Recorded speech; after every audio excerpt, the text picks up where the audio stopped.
Alexa, jika kamu tiba-tiba bangkrut hari ini, tidak punya uang, tidak punya sumber daya, tidak punya koneksi, apa yang akan kamu lakukan untuk menjadi kaya? Nah, berubah dari miskin menjadi kaya tentu tidak mudah, tetapi 100% mungkin. Dan ketika kamu melihat orang-orang yang benar-benar melakukannya, kamu akan menemukan bahwa mereka semua mengikuti pola yang sangat mirip. Yang harus kamu lakukan adalah mengikutinya. Jadi hari ini, kami menunjukkan kepada kamu peta jalan 10 langkah yang dapat diambil siapa saja untuk berubah dari miskin menjadi kaya, didukung oleh kisah nyata dari mereka yang telah melakukannya. Selamat datang di Alux, tempat para miliarder masa depan datang untuk mendapatkan inspirasi. Baiklah, jadi langkah pertama untuk berubah dari nol menjadi kaya adalah keluar dari mode bertahan hidup, bukan? Tapi apa sebenarnya itu? Nah, ambil contoh David Goggins. Ia lahir dalam kemiskinan dengan ketidakmampuan belajar yang parah. Ayahnya yang kasar menerornya dan ia sering menjadi korban diskriminasi rasial. Baginya, setiap hari adalah perjuangan hanya untuk bertahan hidup, untuk makan, dan untuk tetap aman. Jika Anda menghabiskan seluruh waktu Anda untuk mengkhawatirkan pertanyaan-pertanyaan seperti, bagaimana saya akan membayar sewa, dari mana makanan saya selanjutnya akan datang, dan bagaimana saya bisa terhindar dari cedera? Petik 2. Nah, Anda sedang dalam mode bertahan hidup. Yang Anda lakukan sepanjang waktu hanyalah bereaksi terhadap krisis apapun yang akan terjadi dalam hidup Anda. Yang berarti Anda tidak punya energi lagi untuk membuat rencana, untuk bermimpi, untuk benar-benar membangun kekayaan. Namun, lihatlah Goggins. Ia memutuskan untuk mengubah pola pikirnya dari reaktif menjadi proaktif.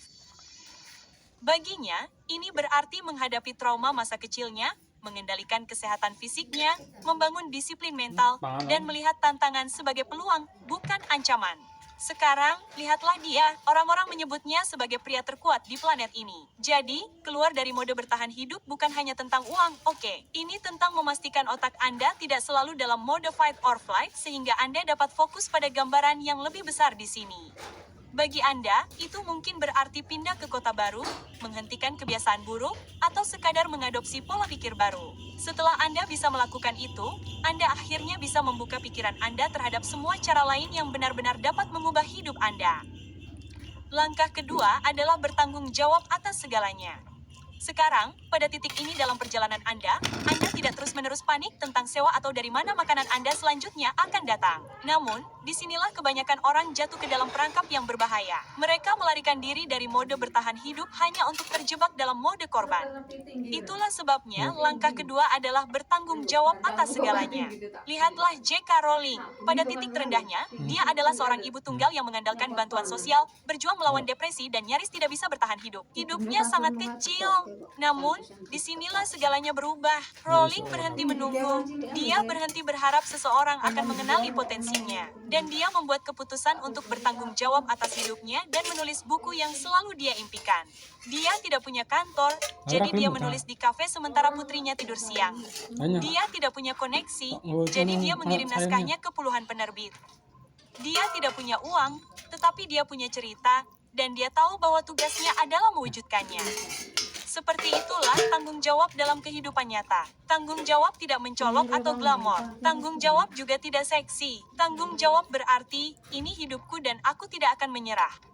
Karena ketika Anda bertanggung jawab, saat itulah Anda berhenti bereaksi terhadap dunia dan mulai berkreasi. Itulah perubahan yang harus Anda lakukan pada tahap ini dari pasif menjadi aktif, dari berharap menjadi membangun. Baiklah, jadi sekarang setelah Anda sepenuhnya memiliki hidup Anda, langkah selanjutnya sudah jelas.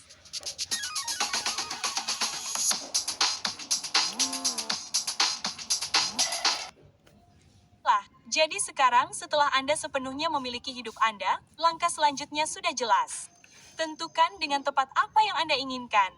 Ambil contoh investor Shark Tank yang terkenal, Damon John. Jadi ketika ia bekerja di Red Lobster setempat, ia tidak hanya melamun tentang kesuksesan. Ia membayangkan Fubu dengan presisi yang luar biasa, memetakan dengan tepat apa yang akan diwakili oleh mereknya, siapa yang akan dilayaninya, dan bagaimana merek itu akan mengubah budaya. Kebanyakan orang salah paham. Mereka mengatakan hal-hal yang tidak jelas seperti, saya ingin sukses, atau, saya ingin kebebasan finansial. Namun, itu bukanlah visi. Itu adalah keinginan. Orang terkaya di dunia tidak memiliki keberuntungan yang lebih baik. Oke, mereka baru saja mendefinisikan kesuksesan dengan sangat tepat sehingga kegagalan pun mendorong mereka maju. Visi yang nyata memiliki sisi, visi memiliki detail. Saya ingin membangun merek pakaian yang mewakili budaya urban dan mencapai penjualan sebesar 100 juta dolar. Itu adalah visi yang memiliki kekuatan di baliknya, karena kejelasan bukan hanya mengetahui apa yang Anda inginkan. Menjadi begitu spesifik sehingga otak Anda tidak punya pilihan selain mulai memecahkan teka-teki tentang cara mencapainya.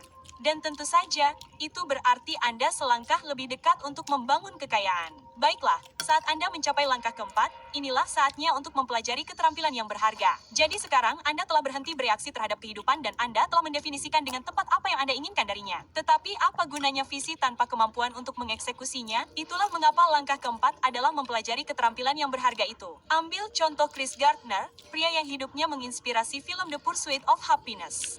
Jadi, saat ia menjadi tunawisma, tidur di kamar mandi stasiun kereta bersama putranya yang masih kecil, ia mempelajari manual keuangan di siang hari dan mempraktikkan penawarannya di Payons. Gardner tidak hanya menginginkan kehidupan yang lebih baik.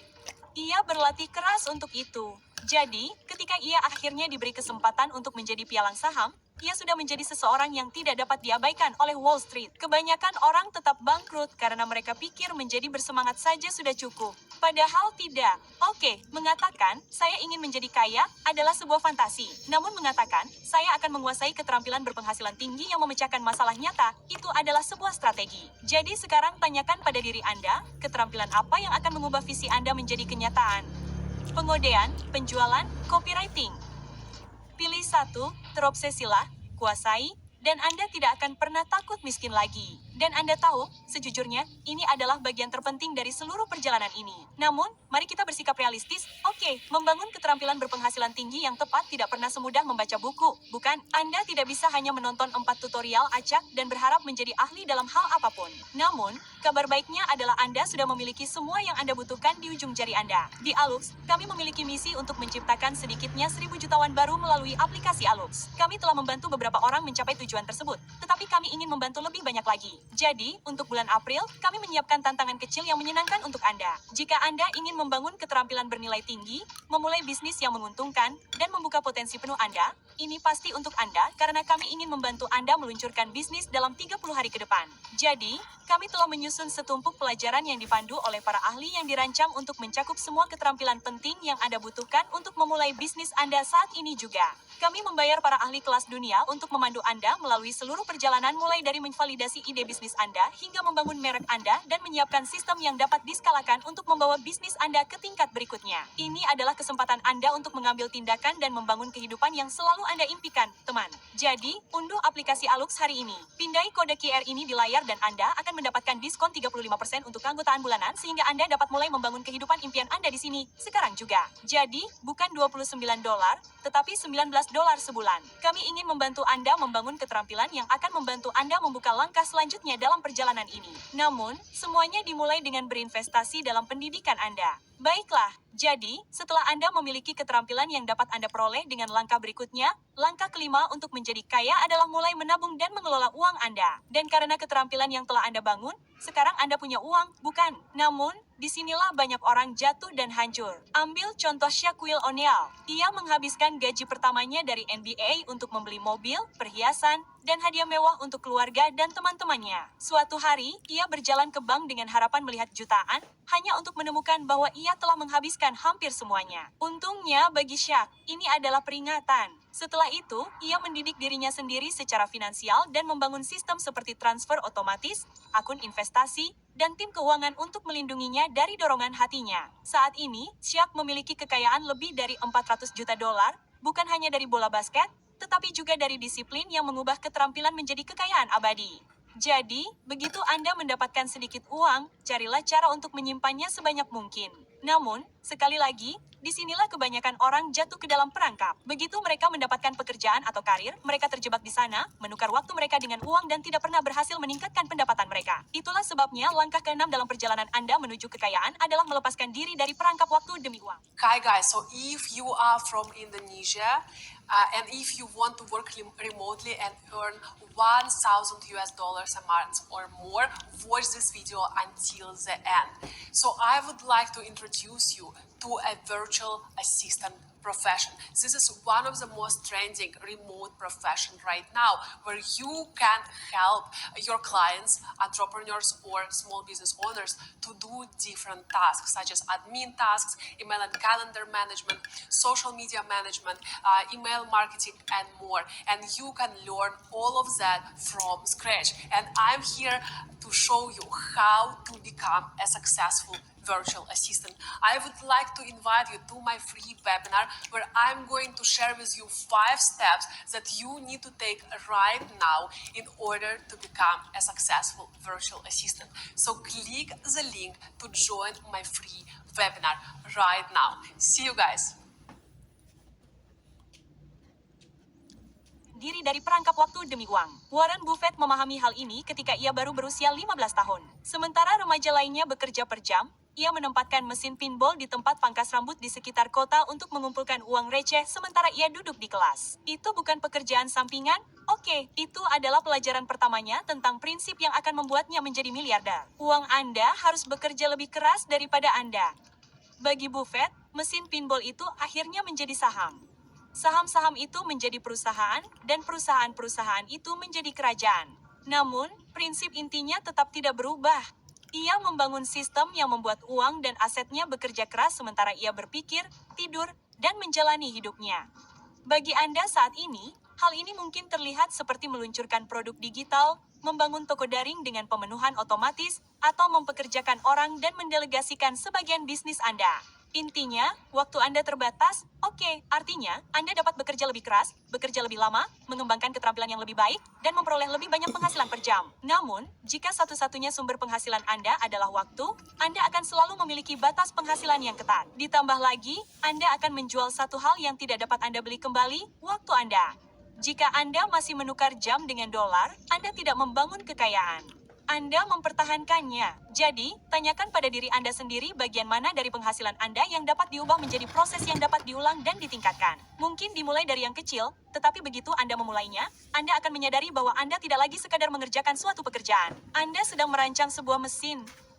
Baiklah, jadi Anda telah mencapai titik di mana Anda telah membangun pola pikir yang tepat, beberapa keterampilan serius, dan beberapa sistem yang menghasilkan uang untuk Anda secara otomatis. Langkah ketujuh adalah berinvestasi dalam aset yang sangat ampuh. Oke, dan untuk menunjukkan kepada Anda mengapa ini sangat penting, izinkan saya menceritakan kisah Robert Kiyosaki, penulis Rich Dad Poor Dad. Jadi, sementara kebanyakan orang seusianya menabung sedikit dari gaji mereka, Robert membeli properti pertamanya tanpa uang muka. Dengan pendapatan yang diperolehnya dari menyewakannya, ia membeli satu lagi dan satu lagi. Dan akhirnya itu berubah menjadi kerajaan real estate. Orang kaya memahami bahwa uang tunai hanyalah posisi kepemilikan sementara.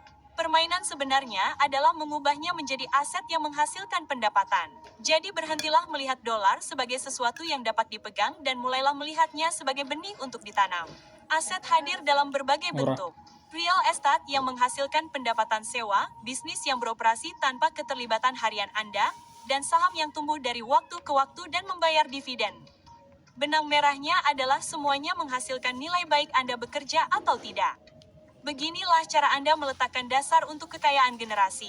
Oke, namun, untuk benar-benar membangunnya, Anda tetap perlu melakukan perubahan pola pikir yang besar. Jadi, pada langkah ke-8, saat itulah Anda belajar berpikir jangka panjang. Langkah ini adalah tentang mengembangkan kesabaran untuk membiarkan pertumbuhan majemuk bekerja dengan ajaibnya karena cara Anda mengelola aset Anda membuat semua perbedaan. Jeff Bezos menunjukkan hal ini dengan sempurna dengan Amazon. Pada masa-masa awal, investor Amazon memberi tekanan besar pada Jeff untuk menunjukkan keuntungan cepat. Namun, ia menolak dan terus membangun gudang, menyempurnakan logistik, dan memperluas lini produknya. Ia menggandakan pertumbuhan, dan Amazon hampir tidak menghasilkan sepeser pun selama bertahun-tahun. Jadi, orang-orang mengira Jeff gila. Nah, sampai Amazon menjadi salah satu perusahaan terbesar sepanjang masa. Itulah sebabnya otak kita terhubung untuk kemenangan cepat. Kita mendambakan dorongan dopamin. Kita benci menunggu dan kalah dalam jangka pendek terasa lebih intens daripada kemenangan progresif yang lambat. Itulah sebabnya kebanyakan orang panik menjual ketika pasar turun atau melompat dari satu ide ke ide lain ketika hasilnya tidak datang cukup cepat. Semua orang berpikir di akhir pekan, tetapi orang kaya berpikir dalam beberapa dekade dan begitulah cara Anda harus berpikir juga. Ketika Anda berinvestasi pada aset, bertahanlah melalui siklus pasar. Ketika Anda membangun bisnis, investasikan kembali alih-alih menguangkannya. Ketika Anda berpikir dalam beberapa dekade dan begitulah cara Anda harus berpikir juga. Ketika Anda berinvestasi pada aset, bertahanlah melalui siklus pasar. Ketika Anda membangun bisnis, investasikan kembali alih-alih menguangkannya. Ketika Anda menguasai suatu keterampilan, pikirkan nilainya sepanjang hidup Anda. Pemikiran jangka panjang adalah bagaimana Anda beralih dari menghasilkan uang menjadi menumbuhkan kekayaan hingga membangun warisan. Baiklah, sekarang setelah Anda sampai di sini, saatnya untuk langkah nomor 9, untuk meningkatkan identitas Anda. Dan tidak ada yang mewujudkan ini lebih baik daripada Arnold Schwarzenegger. Jadi Arnold, ia memulai sebagai anak miskin di Austria dengan satu tujuan, menjadi binaragawan terhebat di dunia. Dan ia berhasil, namun ia tidak berhenti di situ. Setelah ia menaklukkan dunia binaraga, ia membangun identitas baru sebagai bintang laga Hollywood. Ia hampir tidak bisa berbahasa Inggris, tetapi ia belajar akting, mempelajari bisnis, dan menjadi salah satu aktor dengan bayaran tertinggi dalam sejarah. Kemudian ia menemukan jati dirinya lagi. Kali ini sebagai gubernur California. Setiap versi Arnold tidak hanya memiliki tujuan baru. Ia hadir dengan pola pikir baru, kebiasaan baru, dan serangkaian standar baru. Itulah bagian yang terlewatkan orang-orang ketika berbicara tentang membangun kekayaan. Begini, oke, Anda jelas? Could you add a bit more cheese? That'll be an extra $5. Non-member low power rate. Hello, Mr. Ketika berbicara tentang membangun kekayaan. Begini, oke, Anda jelas tidak bisa bertahan dengan pola pikir upah minimum. Jadi sekarang tanyakan pada diri Anda, siapakah versi diri Anda yang pantas mendapatkan kehidupan yang Anda bangun? Apa yang mereka lakukan secara berbeda? Keputusan apa yang mereka buat? Dan dengan siapa mereka mengelilingi diri mereka? Dengarkan, tujuannya bukanlah untuk menjadi kaya dan tetap sama. Oke, tujuannya adalah untuk berkembang. Kekayaan bukanlah karena uang tanpa identitas, air tanpa wadah, semuanya hilang begitu saja dari genggaman Anda. Dan Anda sudah terlalu jauh dalam perjalanan Anda untuk membiarkan itu terjadi. Oke, faktanya, Anda sekarang berada di tahap terakhir dari perjalanan ini. Anda telah membangun pola pikir, keterampilan, sistem, dan kekayaan. Sekarang, saatnya membangun sesuatu yang lebih besar. Karena kekayaan sejati bukanlah tentang seberapa banyak uang yang Anda hasilkan saat Anda masih hidup. Ini tentang dampak yang terus berlanjut lama setelah Anda tiada. Langkah 10 adalah tentang membangun warisan Anda. Lihat saja Andrew Carnegie. Dia datang ke Amerika tanpa apa-apa. Hanya seorang imigran Skotlandia miskin yang bekerja di pabrik kapas. Namun, ia belajar sendiri. Ia menaiki tangga karir. Dan akhirnya ia membangun US Steel, salah satu perusahaan paling kuat di dunia. Namun, inilah yang membuat Carnegie berbeda. Ia percaya bahwa mati dalam keadaan kaya sebenarnya adalah sebuah kegagalan. Sebelum meninggal, ia menyumbangkan lebih dari 90% kekayaannya, mendanai ribuan perpustakaan, universitas, dan lembaga di seluruh dunia. Dan seabad kemudian, lembaga-lembaga tersebut masih mengubah kehidupan dan masih menggunakan namanya. Bagi Anda, ini mungkin berarti mendirikan yayasan, menulis buku, mewariskan literasi keuangan kepada anak-anak Anda, atau sekadar menggunakan kekayaan Anda untuk membantu komunitas tempat Anda tumbuh. Seperti itulah warisan sejati. Ini bukan hanya tentang apa yang Anda tinggalkan, ini tentang orang-orang yang Anda berdayakan. Dan itulah pola pikir yang perlu Anda adopsi pada tahap ini sekarang. Baiklah, Elixir, Anda memulai dalam mode bertahan hidup, dan sekarang Anda telah membangun warisan yang akan terus berlanjut selama beberapa generasi. Ini adalah peta jalan Anda. Satu-satunya hal yang tersisa untuk dilakukan adalah menjalaninya. Nah, kalau video ini menggugah sesuatu dalam diri Anda, klik tombol like dan beritahu kami di kolom komentar tahap mana yang sedang Anda jalani saat ini. Dan kalau Anda serius ingin membangun keterampilan, bisnis, dan kekayaan, cobalah aplikasi Alux. Kami yakin Anda akan menyukainya. Baiklah, Alexa,